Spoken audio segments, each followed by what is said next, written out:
I am pleased to welcome you to a UCSF Health Hub Digital Health Awards webinar with Mendel, one of our 2022 UCSF Health Hub Digital Health Awards sponsors. Today's webinar will be recorded and shared afterwards. If you have any questions, please feel free to use the Q&A button at the bottom of your Zoom navigation menu. My name is Melissa Faulkner. I am the Executive Marketing Director here at UCSF Health Hub. Our mission at UCSF Health Hub is to help the next best digital health companies develop ideas, validate, and scale. We do this in a few different ways. We host events and webinars in person, online. We have a Connect matching program that matches entrepreneurs to an investor, an advisor, mentor, or clinician to help their company grow.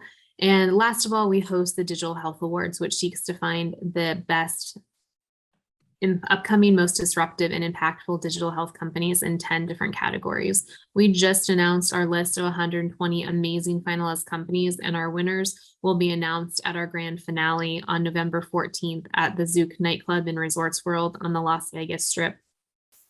To get us started today, I will now introduce Karim, who is the CEO of Mendel, who will be hosting this session. Thanks so much, Karim. Hi, everyone. Thanks for making to our webinar today. My name is Karim. I'm co-founder and CEO of Mendel. I'll introduce myself in a second, but first, let me introduce what's today's webinar is about. And let me share my screen. Everyone was making fun of my technical skills. Awesome. All right. So what is gold standard? Human abstraction has long been considered the gold standard when it comes to extracting clinical facts from the unstructured data. And with the rise of NLP today, we are facing a problem. We don't know how to evaluate new technologies. Is technology X better than technology Y? And is technology in general better than human abstractors? And that's the topic of today's session, is like, what is gold set? What's the gold standard? And how do we compare different tools against it? As I said, my name is Karim. My background is medicine, so I'm a physician by training. I started Mendel 40 years ago with the mission of making medicine objective. The practice of medicine today remains to be very subjective because we can't learn from the journey of every patient. And the mission of Mendel is to change that by building the world's first AI indexing tool that, think of the internet without Google, you should think of medical records without a company like Mendel. Joining me today is Zeke from University of Pennsylvania and Viraj with Ontada. We can start with a quick round of intros. So Zeke, you want to get us started? I'm Zeke Emanuel. I'm a oncologist. I'm a professor at the University of Pennsylvania, both in the Perelman School of Medicine and in the Wharton Business School. I'm a vice provost for global initiatives, and I co-direct our Healthcare Transformation Institute at the University of Pennsylvania. Thank you for joining us. Viraj? Yeah, thanks, Karim. And also want to thank UCSF, Zeke, and the Mendel team for bringing together this panel of thought leaders and the discussion. I'm really looking forward to it. So I'm Viraj Narayanan. I serve as the Chief Commercial Officer of Antada. My legal team always reminds me before I move forward that the views that I expressed today are my personal views and not that of McKesson. Antada is part of the broader McKesson ecosystem. I've been with Antada for about 10 months. Prior to Antada, I was 5.5 years at Coda, which is a real-world data analytics company. I most recently served as the general manager of the life science business there. Prior to that, a decade in management consulting to providers, life science companies. Started my career working on the biotech. And actually, in fact, about 20 years ago, Zeke, I had a short project as a stint as a project annotator for a professor named Arvind Joshi at the Computing Linguistics Department at the University of Pennsylvania. So I've been thinking about this problem of data and technology for quite a while and excited to bring it all together today. Thank you. Viraj, also maybe we can start by giving us an intro about Ontada, the origin of the company, and what's the mission. We have a couple of slides here, but it would be awesome to go over overview over Ontada. Yeah, absolutely. So Antada, as I mentioned, is part of the broader McKesson ecosystem, which includes US Oncology, Onmark, and a number of other businesses. But Antada in particular is focused on managing the electronic medical record, which is called iKnowMed. It's an oncology-specific medical record. We have over 2,700 oncologists throughout the US that use this EMR on a daily basis. And that the network represents about one out of every 12 cancer patients within the US. So it's quite a substantial network. We also partner with biopharma to, as you can imagine, we generate a huge amount of data, almost a terabyte of data a month, to give you a proxy. And our goal and business model is really a two-sided model where on one side, we have the oncologists who increasingly are having, particularly in the community, a challenging time of keeping up with all of the latest advances and therapies and innovations in oncology. So for that side of the network, we try to think about how do we improve that workflow and interface that they have so much interaction with, and positively influence care when it comes to things like precision oncology, for example. And then on the other side of the network, we have biopharma who's increasingly interested in this data, both from an R&D perspective and thinking about how can they accelerate drug discovery with data, as well as on the commercial side of the house, where they're interested in understanding after a drug is approved, what are the treatment patterns, sequence, et cetera, in market. Thank you. All right, so when we started Mendel, one of our biggest problems was believability. The state of AI in general today is like the boy who cried the wolf. There's a lot of companies that have promised breakthrough AI technologies, but they haven't met the bar when it comes to quality. And when we started Mendel, we always got the question, if this company X, Giga company, did not do it, why should I believe you guys, right? And it's a very legitimate question to ask. So all the time, our technology and the promise of the AI was questioned, but also many times we were asked, like, why should I use AI when humans are the gold set? Like, human produce the best quality when it comes to abstraction. So those were two big questions that we as a company had to answer. And unfortunately, there isn't a wide adopted definition of quality when it comes to extracting insights from the unstructured data. So the big question was, what is quality? And it's obviously a very philosophical question.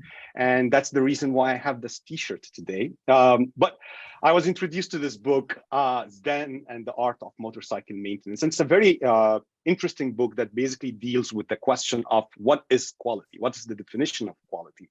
And when you think about it, quality is very hard to be defined, because usually definitions has to do with rigid, reasonable kind of concepts, and quality is not. For example, the knowledge of, like, good knowledge of English grammar doesn't make someone a poet, right? It doesn't make someone high quality author. And the same applies to everything. Quality is, there's two dimensions of it. One is very rational, but the other has to do with intuition. And we took it on us here at Mendel to come up with a framework or a definition for quality when it comes to clinical abstraction that basically includes both the intuition and the science, the art and the science of it. And one thing that the author suggested in this book is, to define quality, let's talk about what is not quality. And what we have found in Mendel is that first, sorry, give me 1 second here.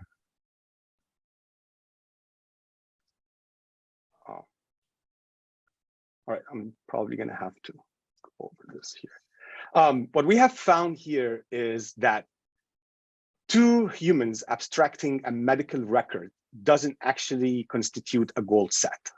That's the first thing that we have found out, that quality is not two humans blindly looking at a medical record. So we ran an experiment where we got few records, gave it to one abstractor, which is this line that you can see here.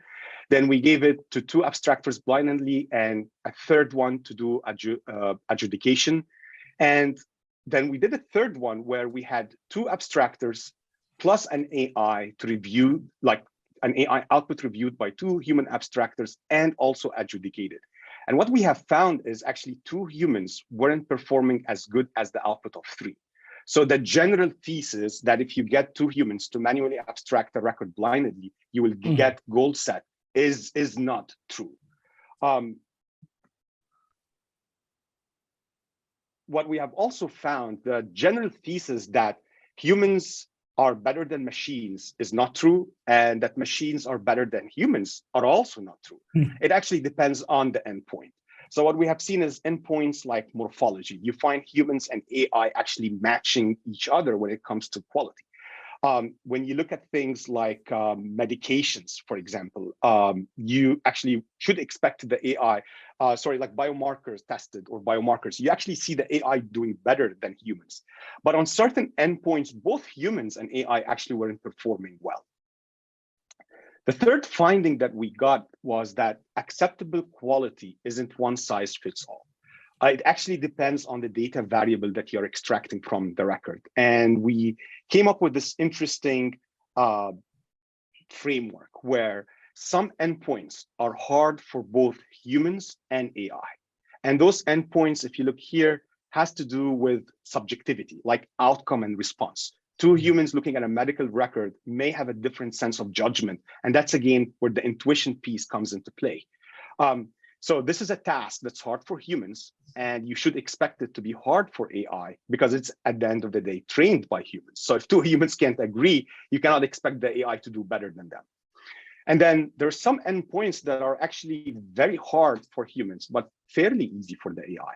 And those has to do with energy. So for example, if you try to extract all biomarkers and all medications that the patient has mentioned, like has in the record, you have to read, like, let's say a 500 pages record. Humans get tired and the machines don't.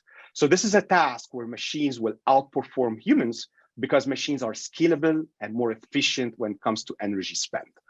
And you can see here that this became more, the question of quality became not a general question, it became a question of what data variables are you expecting to extract from the medical records. Now, with all those findings, we came up with a very interesting concept, the concept of alpha analytica. And alpha analytica is the acceptable threshold for AI performance. And bear with me a second here. Again, this is part science, part art. So let's go over this curve. What we are saying is, if you look at one human abstraction, the blue line, looking at different data variables, and then you put an AI, you'll see a very interesting pattern where humans are doing good, AI is fairly doing good, and where humans are doing poorly, AI is also doing poorly. Sorry.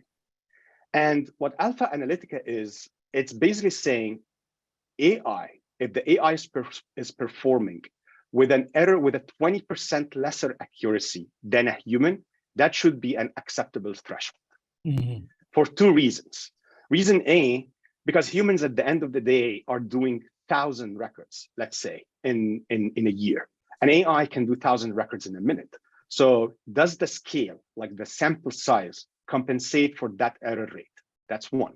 Second is because AI in general today is not as smart as humans. I mean, I know everyone wants to believe that, but it is not true. Humans are a very rational and the amount of reasoning that humans can do today is very hard for an AI system to do. I mean, obviously everyone is trying, and we at Mendel are the very forefront of it, but this is not something that big tech have figured out, and it's still a question of more research.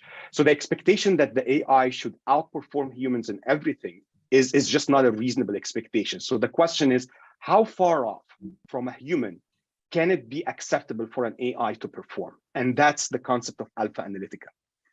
What alpha analytica also does, it factors a couple of things. It factors the complexity for humans and the complexity for the AI. So it's a mathematical formula.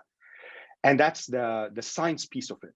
Where the intuition or the art comes in is the number 80%.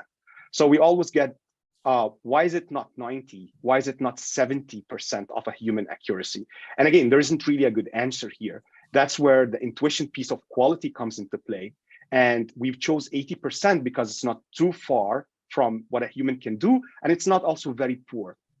And what we have seen is, because of the scale, that number tends to give out analytics-ready data. Now, that changed a lot of things for us here in Mendel. So in the past, a lot of like the standard today in AI, you say we are doing our accuracy is 90%, or our F1 score is 90%. And again, we don't think that this is true.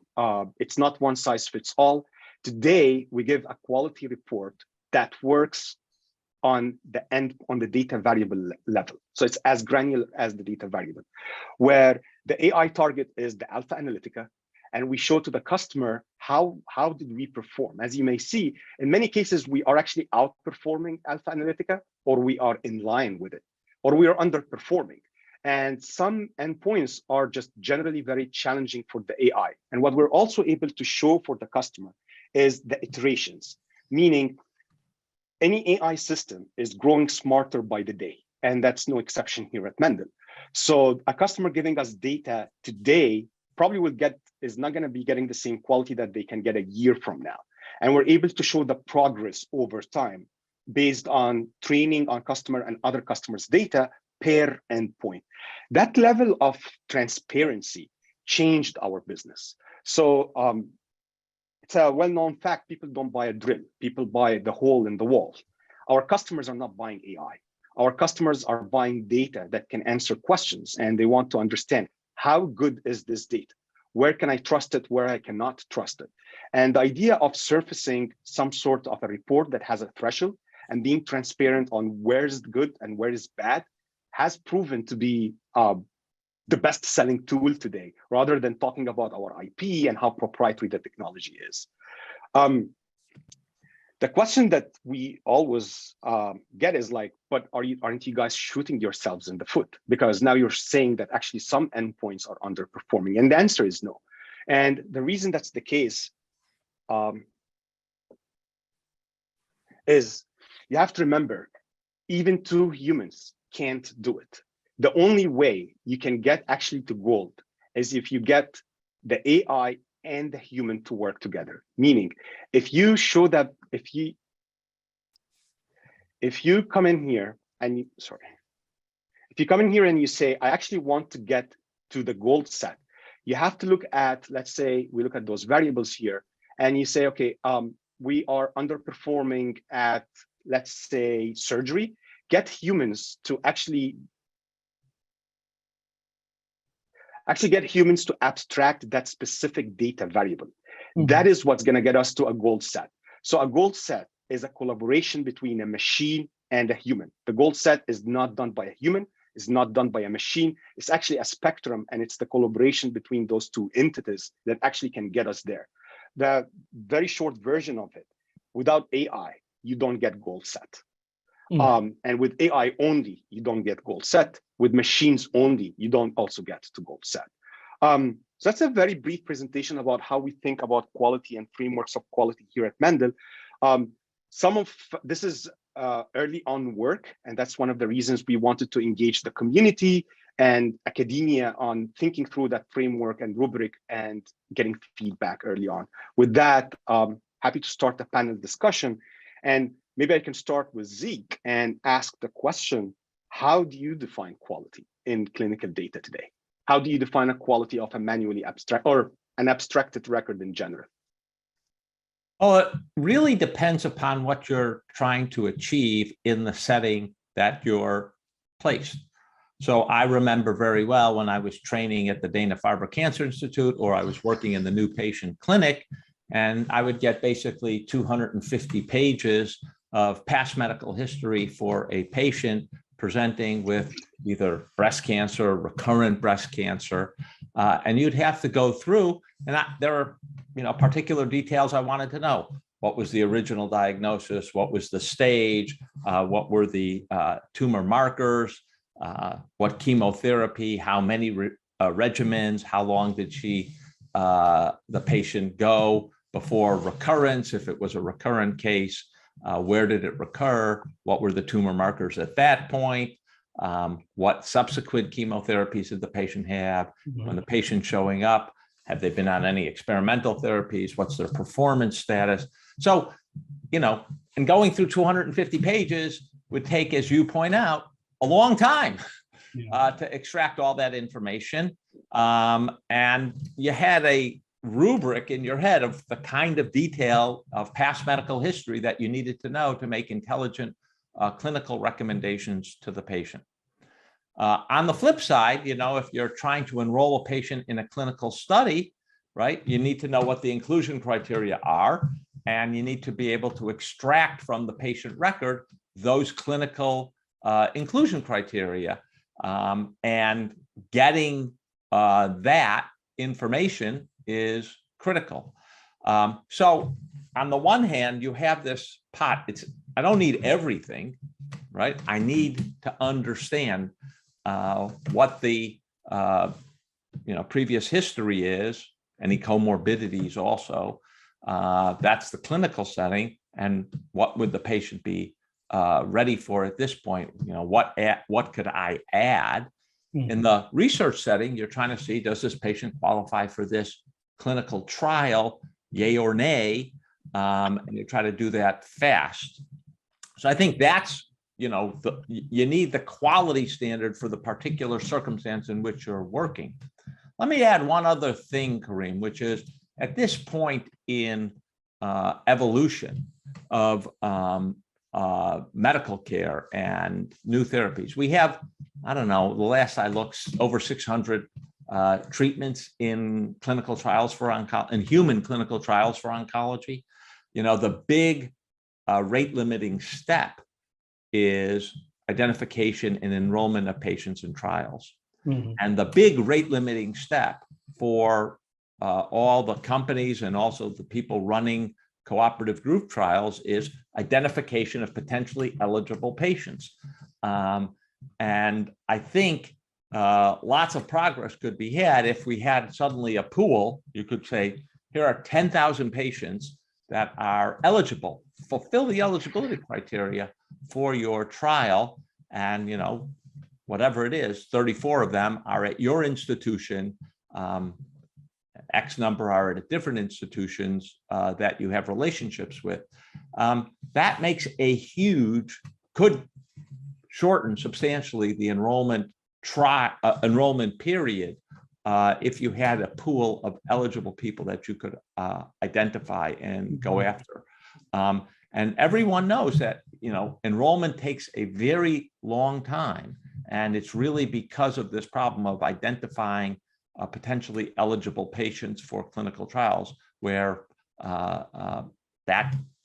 if we can get NLP to work well, that doesn't mean you have to cover everything. It means you have to be able to answer the eligibility criteria in any particular trial.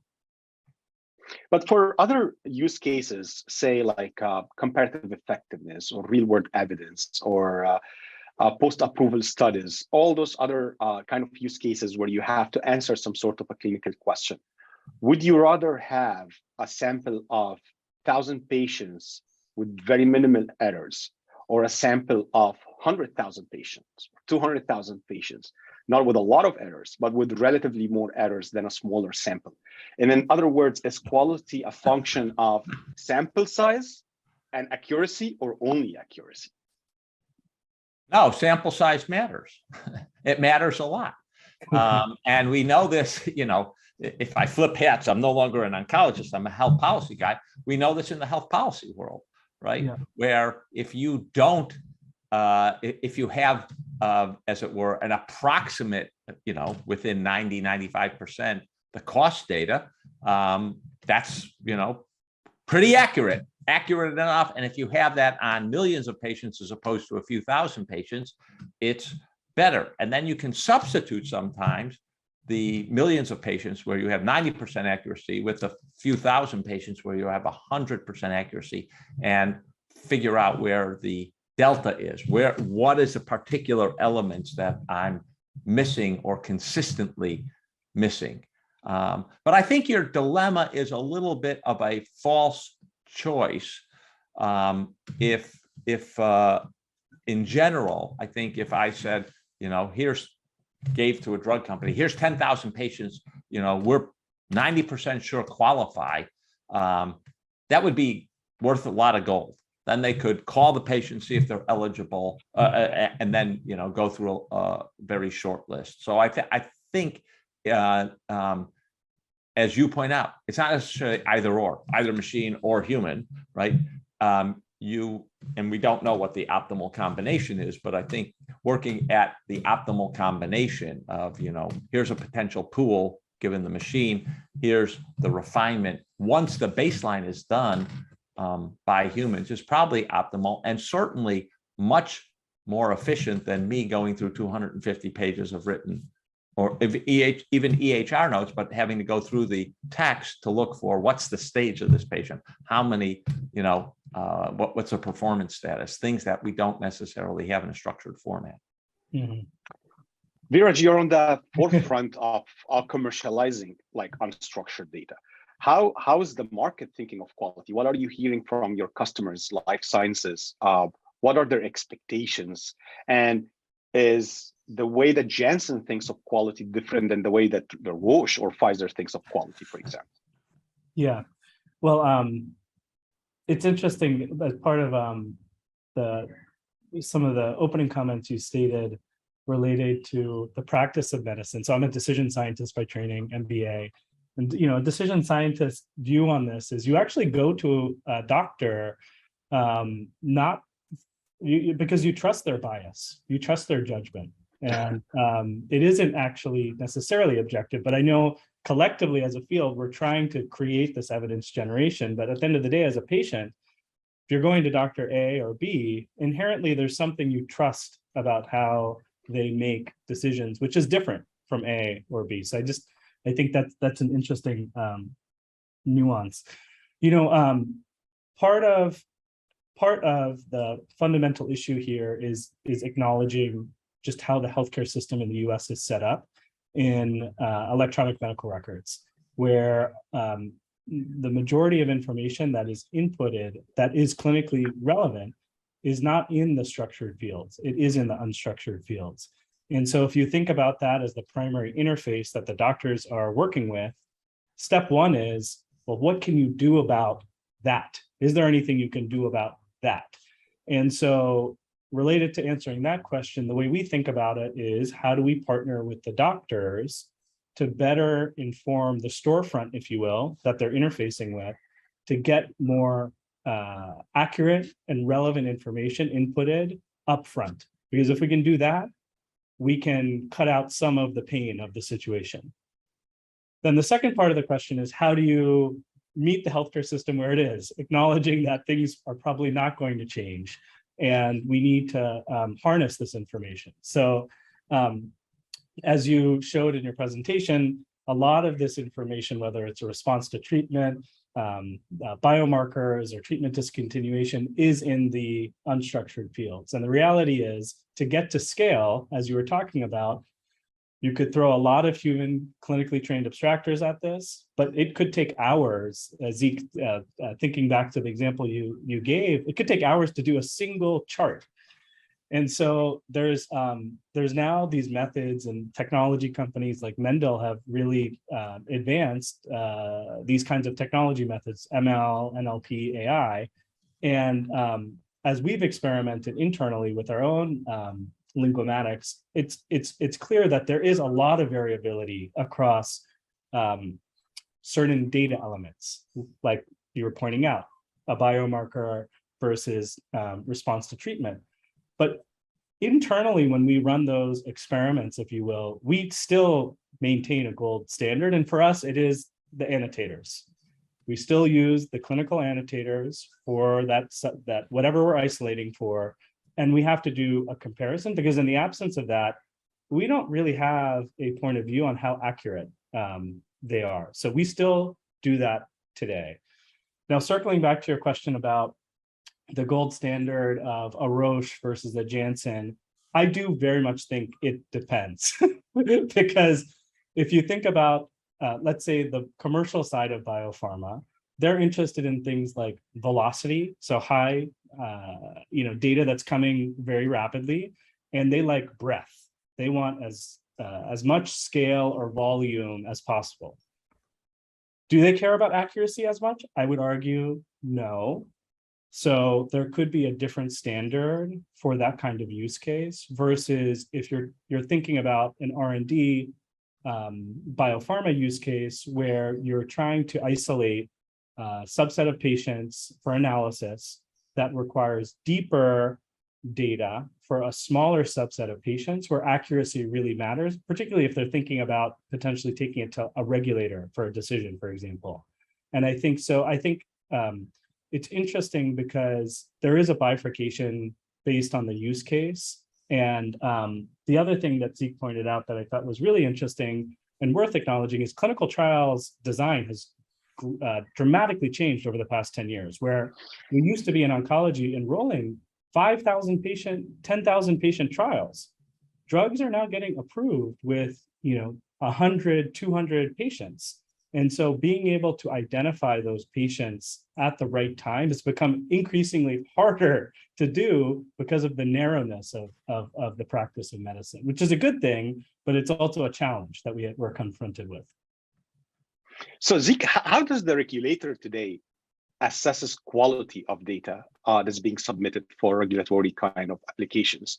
Is there a certain framework, or is it study by study?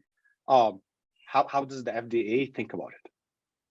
Well, I mean, mostly they think about it in terms of the usual abstraction. I mean, that's what they've gotten in the past. That's what they're used to. And let's just say bureaucracies do what they're used to until someone moves them off that. I mean, we all do what we're used to, right? It's called inertia. It's called status quo bias. We all do what we're used to. And I think bureaucracies are no different. And so human abstraction is still their preferred mode. And I think you have to demonstrate to them that there's another mode that's different. Let me just say one other thing, Karim, which is not directly on this question, but I think a different take on your previous question, which is, would you rather have 100,000 or 1 million people where the data is 92% accurate, or 2,000 people where the data is 99% accurate?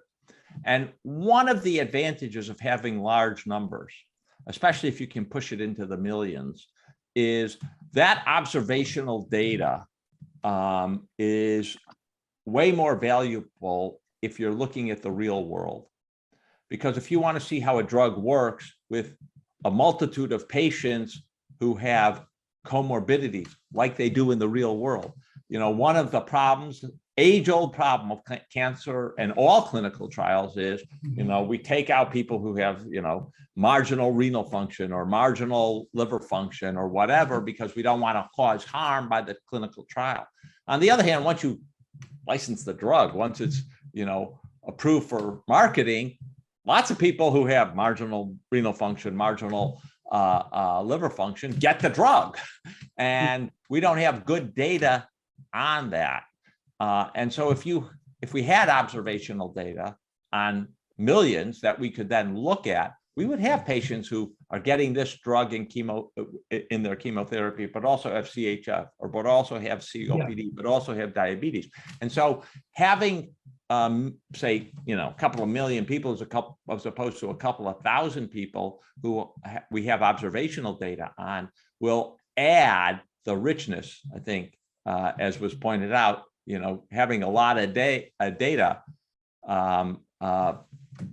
and broad, so you cover the entire waterfront, I think is very valuable. Yeah, there was an article I recently read, I think it was in Endpoints, that speaks to this point that you're making, Zeke, which is for accelerated, and FDA Commissioner Califf was talking about this, for accelerated approvals, if the sponsor does not have a confirmatory trial at the time of that approval, the average time for withdrawal is 7 years, meaning there's 7 years of time that the population is getting this treatment, versus if that confirmatory trial is running at the point of approval, the average withdrawal time was 3 years.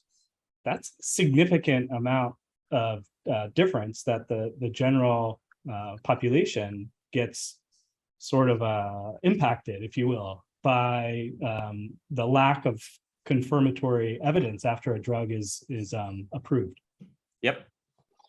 The expectation is that in the next 10 years, if not even less, every clinical trial is going to have some element of real world evidence or real world data combined with it, and especially when it comes to oncology and other therapeutic areas where unstructured data plays a big role.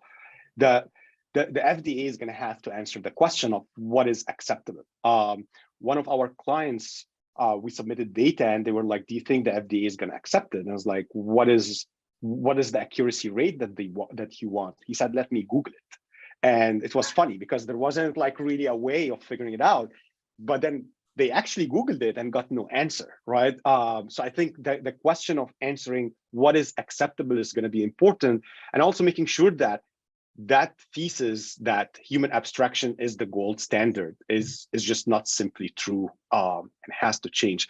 One other interesting stat that I can share about, like you guys have made comments around like how tedious and long of a process it takes.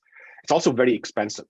So if you want to abstract 100 million patients for the year 2021, just the records for the year 2021, and hypothetically, you hired every abstractor in the US, which is around like, I think 100,000 or something, you're going to have to pay somewhere, I remember the number was around $200 billion.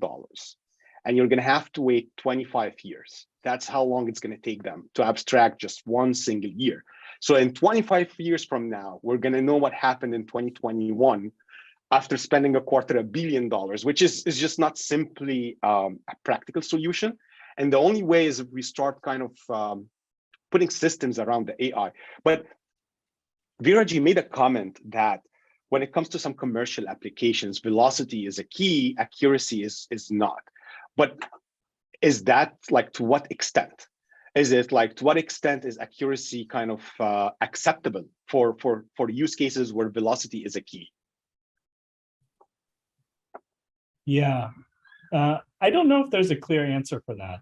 I think that a lot of commercial stakeholders that we interact with are pleased with simply having structured data. Not necessarily unstructured data as part of the products that they receive. And so adding unstructured data to that base, I think would be a welcome opportunity for many of them. Yeah, I think, Karim, I think you keep asking the question, and I don't know that it's the right question. You know, it's never good for the student to correct the teacher. But the problem is, and again, I think the problem is the circumstance dictates how much inaccuracy you're willing to tolerate. And I think that's critically important variable. How much, knowing that even humans don't get 100% accurate and 100% of the data all the time, it will depend on how much the variability is. And I think, as you pointed out at the start, where is that variability? Yeah. Is that variability on the key variable you want, outcomes? Is it on quality of life? Or is it on something else that may not be as relevant to the major question being asked? So I do think that level of accuracy depends upon the circumstance and both the clinical and research circumstance that you're trying to adjudicate with that. I think for the FDA, I think you're 100% right. It's a work in progress, and it'll probably always be a work in progress as NLP gets better and better. Well, as NLP gets better and better, and as you say, you know, as machine learning, you know, if you do 1,000 breast cancer patients, you're going to get some result with your NLP. If you do 100,000 or 1,000,000, totally different. And then also, I think, depends on where the patients are from and where the doctors are from, right? The kind of way that we structure data versus, say, the British structured data or the Japanese structured data are going to be very, very different. And so I think, again, the language used and the kind of standards that we use may not be totally interchangeable, which I think will present some interesting dilemmas, especially for the international trials. You know, one of the things the FDA wants is more data from American participants in trials, and not accepting data that's, you know, 80–90% global. And I think, again, having NLP that can do all the different places and is accurate to the similar degree is going to be one of the other important elements, I'm sure, from the FDA. I think interesting. part of the reason also that we struggle with the question is just the maturity of the space. It's still early, rather nascent in terms of use of NLP and unstructured data at scale. I think we all acknowledge there's an operational problem that exists. We can't fully rely on human abstraction, but we're still early days, in my opinion, of what will be a space that continues to get more and more advanced with techniques, with standards. You know, Karim, you keep asking about standards, what the standards will be. But what I think will happen in the future is, if we think about data as a product, if you will, we'll have different types of products with different types of standards that become more agreed upon standards from an industry perspective. I don't think we're still in this gray area given FDA guidance and the fact that sponsors themselves are trying to get educated with what goes underneath the hood. You know, sort of an elephant in the room here is sponsors are not, they're a little bit disconnected from the actual clinical workflow of real world data, real world evidence. They're relying on the partner to expose what is happening in the EMR. So they're a little bit arm's length too from that process. And I think they themselves are trying to get educated on, well, what's the machinery behind this? How did you calculate this? How does this work? Because it's not necessarily, it's the way that they've been set up is they don't have that direct access. Well, one of the challenges that poses on companies like us is, how can we guide our AI teams, right? So when you hire an AI scientist from outside healthcare and they get to know that there isn't actually well-established like benchmarks, they go crazy. Because when is it that they should stop working on one data variable and move to the other, right? Like, for example, date of last surgery. That's basically 3 NLP tasks. You need to understand what is a surgery, what is the last one, and what's the date when the doctor said 2 weeks ago the patient came in for a surgery, and they're never mentioned 2 weeks ago from when, right?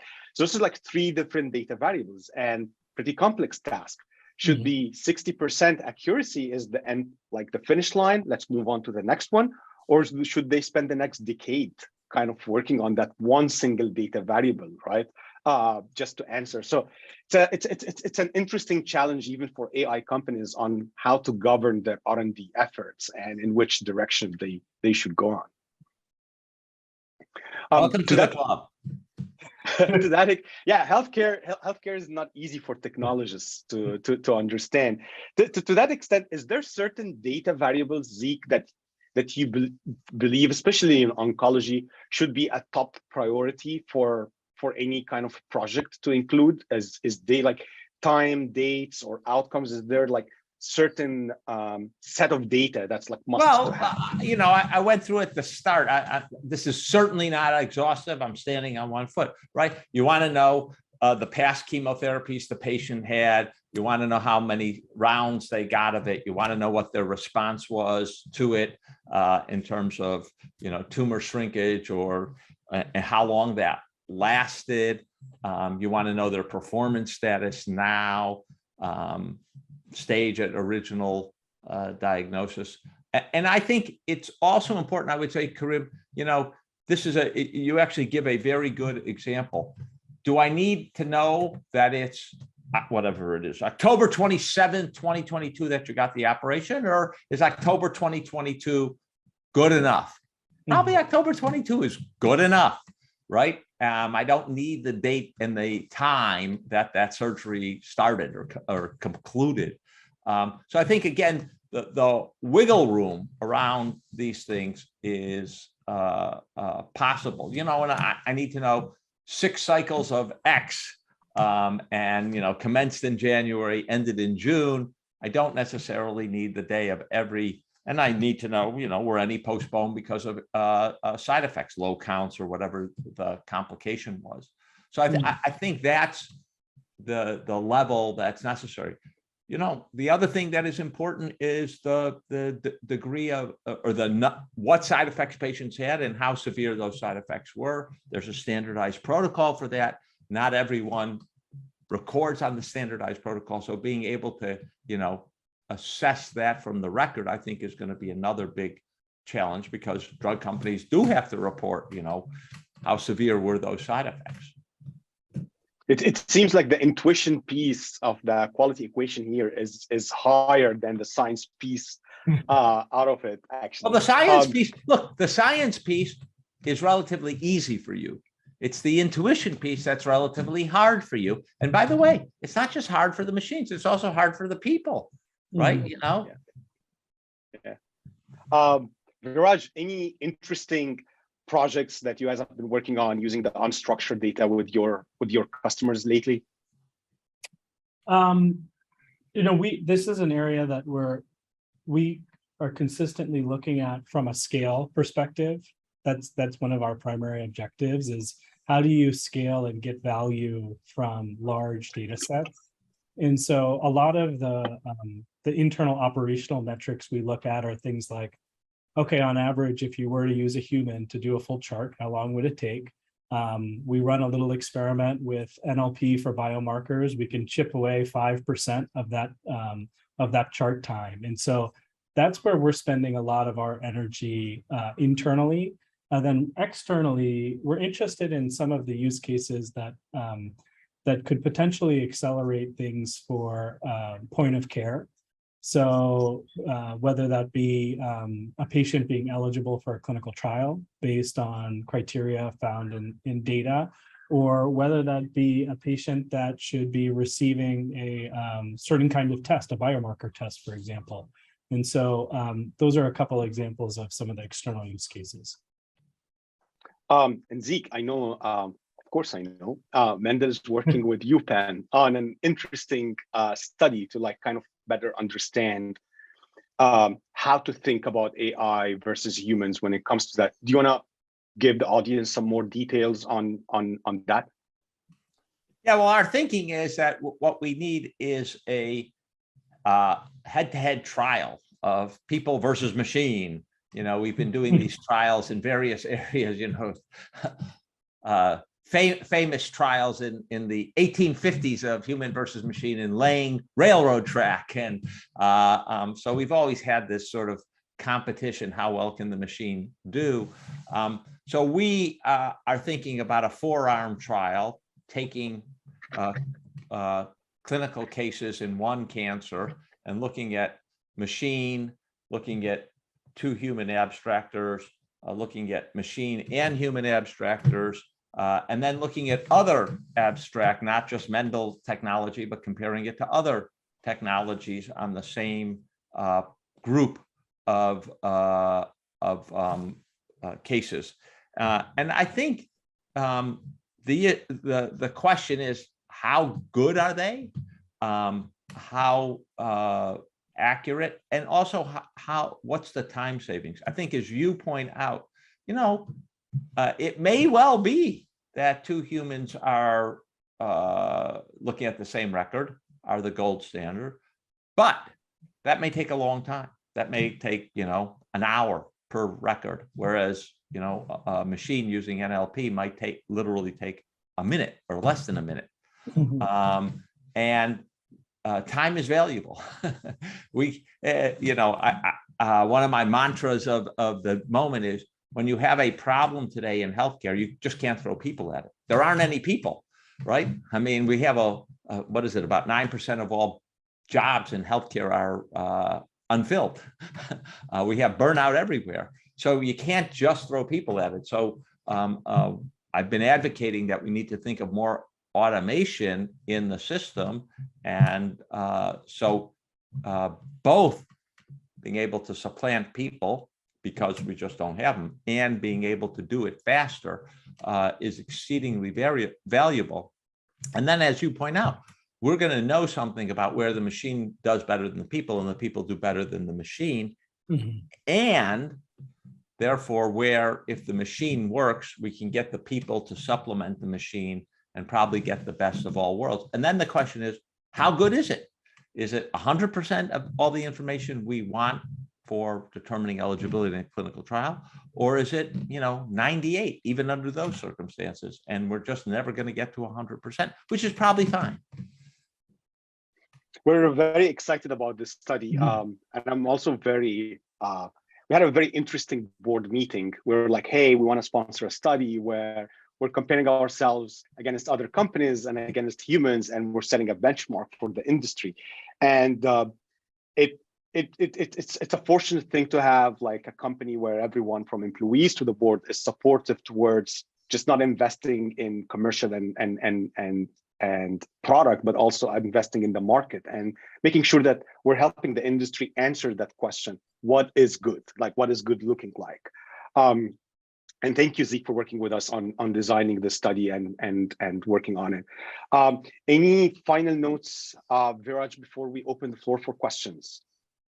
To take a contrary perspective for a moment, there could be moments where we need to rely fully on humans. There could be where accuracy trumps above all, and there is the time to do the work needed to fulfill the task. Ideally, that's not the majority of circumstances, but I think that, and this is related to maybe one of the questions in the chat of accuracy and the height of accuracy. And it's also related a little bit to the point of inertia. If a sponsor, for example, is risk averse, they may be not open to certain techniques being applied in certain circumstances and wanted the old way of doing things. So I think it's not to be Debbie Downer near the end of the panel, but I think that's just a reality of where we are still. And I think it speaks to the maturity. I think you're right. There's always going to be early adopters and then people who are waiting on the sidelines to see how it all sorts out.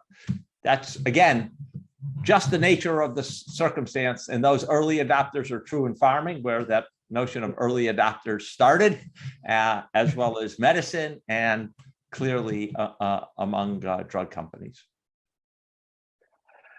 We have 6 minutes left, so I want to open the floor for questions. So we received a few questions here, one of which was, how do you approach scenarios where the accuracy needs to be very high? Like, think of redaction, right? Like where you want to remove PHI information from a record and you want to meet the 99% threshold. Well, we can actually do that at Mendel. We have, so the way, it's very interesting. One of the very few, if only, applications that are kind of regulated today is PHI redaction. HIPAA has created a very clear threshold.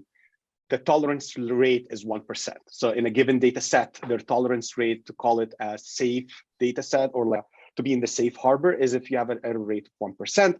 And we can't take your word for it. You have to hire a third-party statistical verification company. Think of like the Miradors of the world, where they would analyze the record and give a certification saying, yeah, the error rate is lesser than 1%. And here at Mendel, we actually have done that on 6 different occasions. And our accuracy rate is in the ranges of the 99.5 plus. But one of the reasons we were able to do that is with the tasks like PHI redactions, the data variables are somehow limited, right? You need social security, first name, last name, you have a set. With other clinical tasks, the sky's the limit. Every project comes in with different data variables. And some of them, as I said, are very complicated, like dates and others.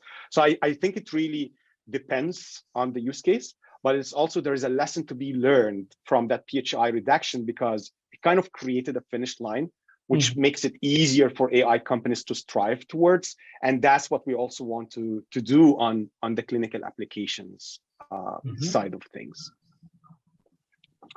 I think the other question that we got is around that goal sets, and an effective goal set of a record could be established by many humans, say like a panel of 50 physicians, along with several AI systems. And then perhaps we do need an approach where we don't need 2-3 abstractors. We need 2-3 abstractors plus AI. I think the question is, are there efforts, historical or current, to establish a rich gold set of records? Is there like a universally accepted definition of a gold set? Zeke, Viraj, you want to take a stab at this question? No, I think the answer is no. And, I think what you're trying to suggest is, do we have a kind of like the 1 meter bar that everyone agrees is the meter bar? I think we could do that. The question is, it's going to be in some specific area, and then you're going to need another 50 or 100 or 200 records. It depends what the right number is in every single area you're going to develop. I don't think that's quite going to work or quite be the answer for us.